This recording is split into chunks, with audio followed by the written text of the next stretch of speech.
How you going, people? Well, like I said, more information about the big false narrative out there that a poor child stole a doll and the cops came and arrested poor mom and dad for no reason. Well, that's not exactly how it went out here. Uh, Phoenix police has put some more information out and they're finally giving a little bit more facts. So, of course, the family wants $10 million because they were out committing crimes and breaking the law, but we'll get to that. Send an email being provided clarification on the incidents about the shoplifting involved a doll, sparked a lawsuit and an internal investigation. Thompson went on to say there's misinformation out there. She was disturbed by the language. Yeah, look, cops say bad words when they arrest people. Sorry. Bad words are said to cops and cops say bad words. That's just part of the job. You know what? When fighter planes and fighter pilots are fighting and getting shot at, they use bad words. They don't say, please stop shooting at me, kind citizen. They use bad words. Okay, we'll just leave it at that. So, and there's usually a policy about not talking to public rudely, but you know what? It's only enacted when somebody complains and they can play the victim. So, big deal. They use bad words. He was still dealing with criminals, resisting arrest, fleeing the scene of a crime, destroying evidence, fleeing from police with warrants. But let's get into that. Police acknowledged the Standards Bureau had launched an investigation. And let's see what else he went into. Let's see. Police reports say it happened on the 27th. The attorney said it happened on the 29th. They cleared up that fact.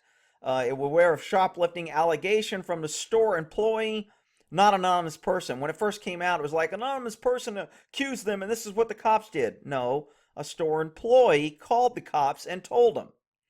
So, police officer family investigated an unrelated case when the employees directed him toward the shoplifter. So a cop was there on a different case, and a store employee went, hey, those people just stole something. And they have video footage, I'm not going to show it here, you can search it out, where the father that was resisting arrest was shoving underwear or some other things that he was stealing in his pants. Let's see. So he directed them the thing that the SUV backed up and drove away. So now we have them fleeing the scene of a crime after committing crime with evidence. So they drive away from the scene, which creates a pursuit, and the cops have to chase them down, which is why I said, how did all those cops get there so fast for a shoplifting case? It wasn't a shoplifting. It was fleeing, multiple subjects, fleeing, driving crazy with a child in the car, running from the police, endangering the child. Oh no, Rick, you're just picking on them. Okay, well, this is what they're saying. The SUV drove away. Then they went down. Let's see, 2 bystanders captured on cell phone. Citing the video, family accused police battery. Yeah, civil right. Yeah. We've heard it all before. The video shows ruffling, handling Ames. Yeah, he was ruffling. Ames has already ran from the cops. He wasn't IDing himself. And the officer said he was tensing up and tried to spin away. Well, gee, who would think that a suspect would try to run from the cops after he's already committed a crime, jumped in a car, and ran from the cop once? That's just unreasonable, Rick. You're defending the cops because you're a jackleg boot. Yeah, whatever. So if the cop was handling rough, well, he had reason. They already fled a scene. They endangered their child fleeing from a scene. They brought their child to commit crimes which could possibly lead to child endangerment or contributing to a minor, delinquency of a minor, depending on a state law. All kind of crimes here. Nobody wants to talk about that. And I said this would be the case when it finally came out, and everybody jumped on me that I just didn't like black people. Whatever. The police incident report, he tensed up his arms and turned toward the officer. That's why the officer kicked his legs, which is a common tactic, which is lawful force to overcome the force. If he turned around, he could have hit the officer. He's already ran once. He's already committed a crime. He hasn't ID'd him. He hasn't been searched for weapons. So the officer kicked his legs to take away his balance and to make him lean on the car. Perfectly acceptable behavior. No problem with it. When you just see it in the video, it's like, oh my God, they kicked the father because his daughter stole a doll. Yeah, well, that's the idiot liberal narrative. If you have 2 brain cells, you might be able to look past that. But look, I'm just giving you the facts here. Let's see, Ames went limp. It said the baby has a condition known as dead arm after being pulled from the officer. What? Ames has a limp and can't stand up straight. Okay, well, maybe he couldn't stand up straight. That doesn't excuse the fact that he ran from a store that he was stealing. An employee accused him of stealing. He ran from the cops. They had to chase him in the car with his child in the car, and then they had to use force to take him into custody. Who cares if he has what's called a dead arm syndrome? That's just, again, liberal media trying to justify. Thompson said no injuries. Let's see, the family's been saying the whole incident was over a 4-year-old took from the store. Oh, that's not true either. What? You mean the family lied when they were out committing crimes?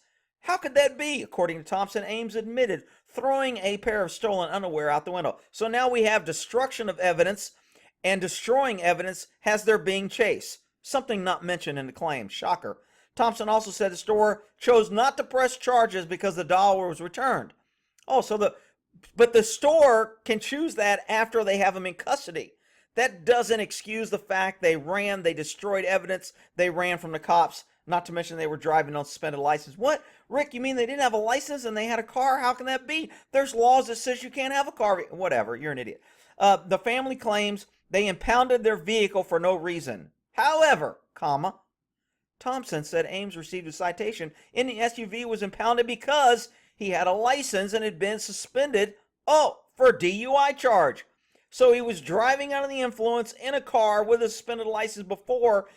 Oh, man, these poor people, those cops are just so out of control.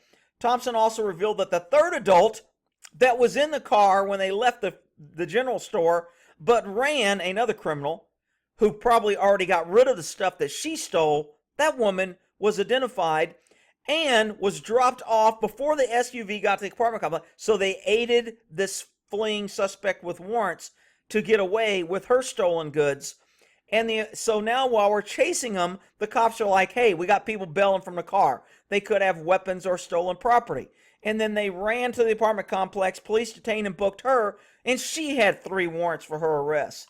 Oh my God, shocking. Rick, you did a video the other day, which is still up on Bitchute. YouTube removed it for censorship.